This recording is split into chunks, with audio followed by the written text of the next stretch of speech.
Boa tarde, pessoal. Boa tarde, professora. Nosso grupo ficou responsável pela variável precisão de CR na aprendizagem da habilidade motora, e a dinâmica escolhida pelo nosso grupo foi a bolinha de gude, que vai ser apresentada mais à frente. Nosso grupo ficou composto por Adriano Vitorino, David Gabriel, Gabriel Vitor, Matheus Campos, Vinícius Branco e Vitor Daniel. Vamos lá. O que é conhecimento de resultado preciso? O conhecimento de resultado preciso é um feedback específico milimetricamente detalhado, ou seja, uma variável que interfere na aprendizagem de habilidades motoras. Para estudantes e pesquisadores do conhecimento de resultado preciso, precisão refere-se ao número de unidades métricas significantes acerca da meta, certo? Além disso, de acordo com pesquisadores, o CR específico produz aprendizagem mais rápida do que o genérico. O que seria esse conhecimento de resultado genérico? Seria um feedback por dar um feedback. Eu falo assim, ele errou o arremesso porque ele é ruim, certo? E essa informação está ligada ao quê? Ao processo que informações precisas permitem elaborar os pontos fundamentais à modificação do treinamento. Ou seja, ao invés de eu falar isso, ele errou porque ele é ruim, ele errou porque, como aqui na imagem tem exemplificando, o movimento dele está errado, ele está faltando força no arremesso, a posição dos braços estão errado, que é o que o treinador aqui na imagem está fazendo, corrigindo a postura do arremesso dele, que seria esse o quê? Conhecimento de resultado preciso. Mais à frente nós temos o que? O conhecimento sobre o erro do aprendiz, que é o que? Importantíssimo para o que? Para essa nova aprendizagem de habilidade motora, que é o que? Está ligado a que? Essas fontes intrínsecas e extrínsecas. O que seria essas fontes intrínsecas? Seria a própria percepção do aprendiz, ou seja, ele aprendeu com o próprio erro. Já essas fontes extrínsecas seria o que? Ele aprendeu por meio do professor, colegas, reprodução de imagens, etc. Essas fontes são consideradas essenciais por pesquisadores e professores no processo da aprendizagem. Meu nome é Matheus Campos, eu vou falar um pouco mais sobre o artigo Precisão de conhecimento e resultados na aprendizagem motora em crianças e adultos. É um artigo por Beltrão et al., artigo de 2011. O artigo que estamos analisando, ele investiga como a precisão de feedback influencia a aprendizagem de habilidades motoras em crianças e adultos. O feedback, também conhecido como conhecimento de resultados, é a informação que o indivíduo recebe sobre o resultado de sua ação. Os autores partem desse princípio, de como a precisão desse feedback, o quão detalhado ele seja, pode influenciar o processo de aprendizagem. E a diferença dos diferentes níveis de precisão de feedback em adultos e crianças.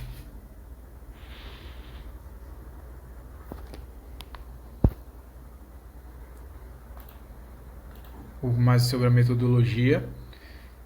Foi uma tarefa manipulativa com meta de precisão espacial. Participaram 40 universitários jovens adultos da Universidade de Pernambuco e 40 crianças do Projeto Santa Amaro. Os participantes foram distribuídos aleatoriamente em 8 grupos. Nenhum dos participantes poderia ter experiência prévia com a tarefa. Esse foi um critério de exclusão. Os procedimentos consistiriam em um arremesso de disco de metal de 3,5 cm de diâmetro e 2 cm de altura, 160 gramas de peso. O objetivo era acertar o centro de um alvo circular na distância de 2 metros do lançamento, o alvo estando disposto horizontalmente sobre uma mesa. E a tarefa foi executada a partir da posição em pé, utilizando a mão dominante e a outra apoiada na mesa. Uma cortina impedia a visualização do resultado do lançamento, fazendo com que o conhecimento de resultados verbal fosse a única informação sobre o erro do aprendiz. Sobre o resultado, foi encontrada uma semelhança inicial entre os grupos, ou seja, o feedback, o conhecimento de resultados, afetou positivamente os dois grupos, tanto crianças como os adultos.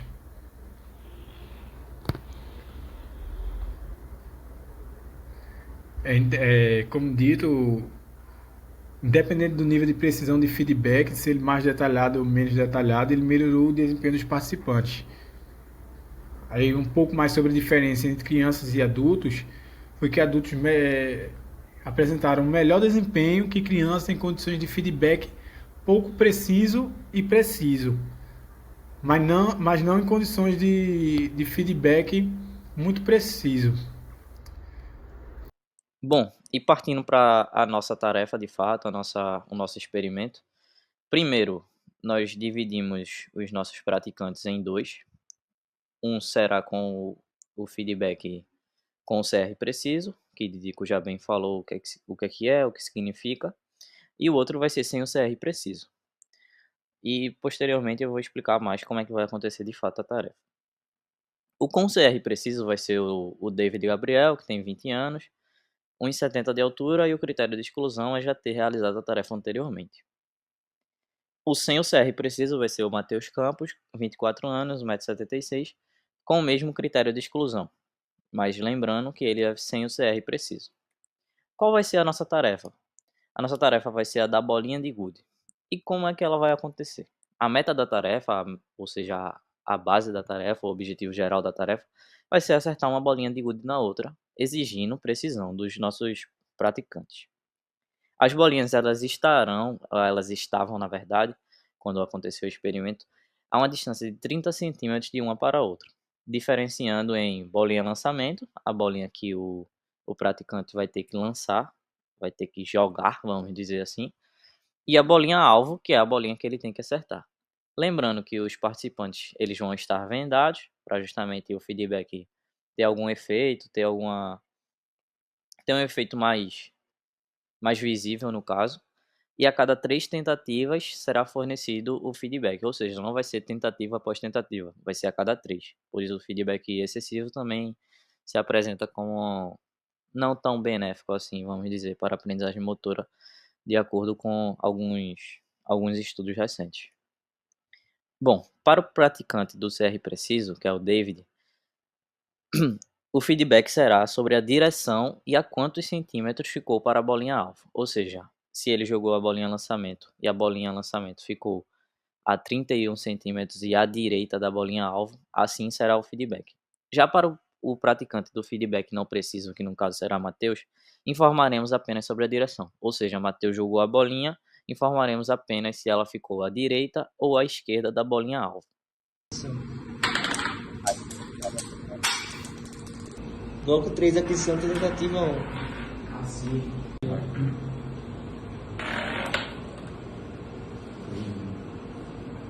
31 centímetros à esquerda, meu.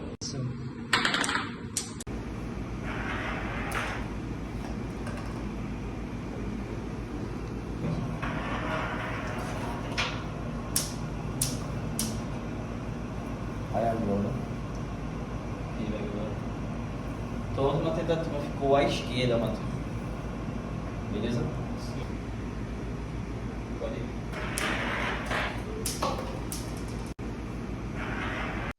Bom, como podemos perceber, o feedback para David é mais completo, vamos dizer assim, é mais específico e, consequentemente, isso vai resultar numa interpretação diferente entre os participantes. E, posteriormente, vamos ver quais foram os resultados e, consequentemente, o que é que a gente interpretou como hipótese para tais métricas, tais resultados, tais interpretações, podemos dizer assim. E Vitão vai falar um pouco mais sobre como aconteceu o procedimento, como a gente subdividiu as etapas. Bem, indo para a fase de procedimento, na fase de aquisição tivemos 3 blocos com 10 repetições cada. Então, a cada 3 tentativas foi fornecido o conhecimento de resultado. Para Gabriel foi fornecido o conhecimento de resultado específico, já para Matheus foi fornecido o conhecimento de resultado muito menos com detalhes, menos específico.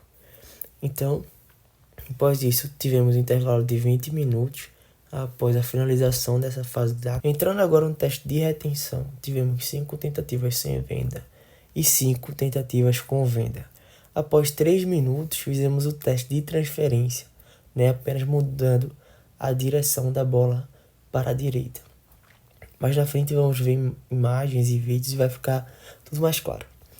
No teste de transferência, também fizemos 5 sem venda e 5 com venda. Vamos ver aqui agora o Matheus, um teste de transferência, com venda e sem venda. Agora Gabriel no mesmo teste.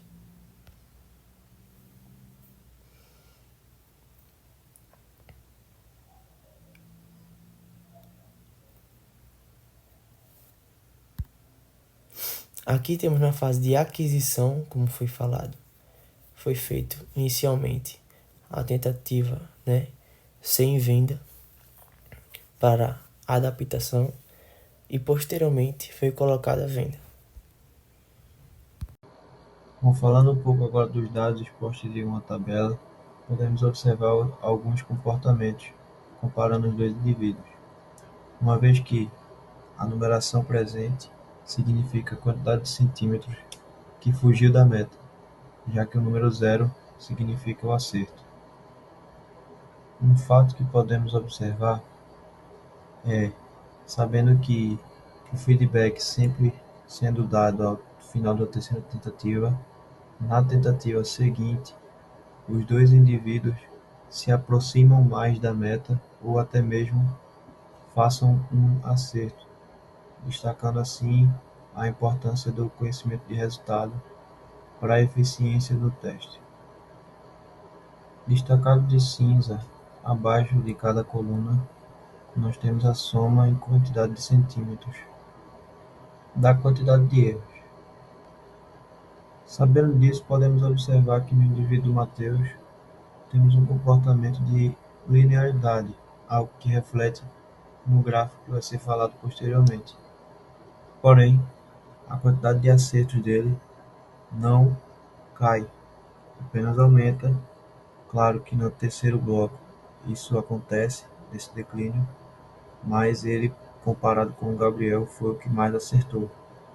Portanto, esse número elevado talvez signifique uma falta de precisão, algo que tem a ver com a característica do teste dele, que tem um feedback que não é preciso.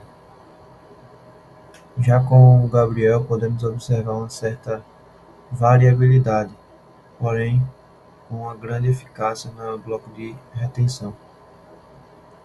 E o gráfico mostra isso, uma vez que o gráfico do Gabriel, as linhas variam bastante, tendo uma grande elevação no bloco de transferência, lembrando que a referência para esses gráficos é da quantidade de erros, a soma, e o Matheus tendo uma certa linearidade crescente nas suas respostas. A influência do número de repetições no desempenho. No artigo, foram realizadas 60 repetições, enquanto no nosso experimento conseguimos apenas 30 repetições. Esse número reduzido de repetições pode ter prejudicado o tempo necessário para que os participantes se acostumassem e isso dificultou uma aprendizagem de forma eficaz. Como resultado, nenhum dos dois participantes aprenderam de forma significativa na fase de retenção. Por exemplo, no feedback mais preciso, o participante apenas acertou 2 vezes, enquanto no feedback menos preciso, o participante acertou 3 vezes. E isso sugere que se houvessem mais repetições e mais feedbacks, o resultado poderia ter sido mais elevado.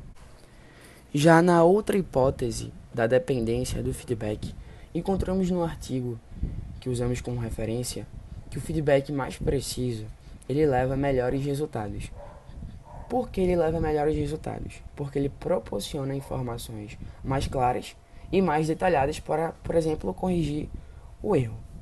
Porém, no nosso experimento, observamos que o feedback mais preciso não teve o mesmo efeito positivo, porque o participante acabou se acostumando a depender dessa informação externa para corrigir os seus próprios erros. E, consequentemente, isso limitou a capacidade dele de se ajustar por conta própria. E explicando sobre o feedback menos preciso, ele pode ter gerado uma maior autonomia do participante, pois forçou o participante a perceber e a corrigir os erros de forma mais independente. e isso pode ter levado a melhorias significativas durante a atividade. Vale também ressaltar tudo o que eu falei anteriormente, que no artigo foram feitas mais repetições em comparação ao nosso experimento.